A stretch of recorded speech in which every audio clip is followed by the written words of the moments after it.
সাজানো পরিপাটি আধুনিক একটি নগর ধ্বংসস্তূপে পরিণত হয়ে গেল। ইসরায়েলের পাশবিক শোষণ, নির্যাতন আর গণহত্যার 2 বছরে ধ্বংসের নগরীতে পরিণত হয়েছে গাজা। নেতানিয়াহু বাহিনীর আগ্রাসনে উপত্যকাটি এমন এক দুর্বিষহ সময়ের মধ্য দিয়ে যাচ্ছে যা হয়তো ট্রয় নগরীর গল্পকেও হার মানাবে। অমানবিকতার সব ধাপ লঙ্ঘন করে নেতানিয়াহু বাহিনীর আগ্রাসনের মূল কেন্দ্র হয়ে ওঠে গাজার হাসপাতালগুলো। হামাসের আশ্রয়স্থল হিসেবে আখ্যা দিয়ে একের পর এক হাসপাতালের ওপর বিমান হামলা চালায় আইডিএফ। আর সবচেয়ে ভয়াবহ বিষয় হচ্ছে, হামলার সময় হাসপাতালে তখন শিশু, বৃদ্ধসহ আহত গাজাবাসী চিকিৎসারত অবস্থায় ছিলেন।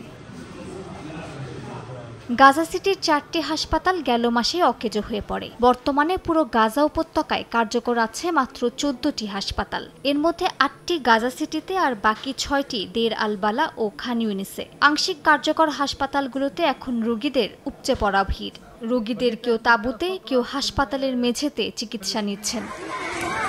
শুধু গাজার স্বাস্থ্য খাতি নয়, বরং ধর্মীয় উপাসনালয় ইসরায়েলি আগ্রাসনের শিকার হয়েছে। গাজার ধর্ম মন্ত্রণালয়ের এক প্রতিবেদনে বলা হয়, 2023 সালের 7 অক্টোবর থেকে চলতি বছরের 19 জানুয়ারির মধ্যে ইসরায়েলি হামলায় সম্পূর্ণভাবে ধ্বংস হয়েছে 834টি মসজিদ। আংশিক বা গুরুতরভাবে ক্ষতিগ্রস্ত হয়েছে আরও 275টি। এছাড়া গাজা সিটিতে অবস্থিত 3টি ঐতিহাসিক গির্জাও ধ্বংস করে দিয়েছে দখলদার বাহিনী। 60টি কবরস্থানের মধ্যে 40টিতে হামলা চালিয়েছে আইডিএফ।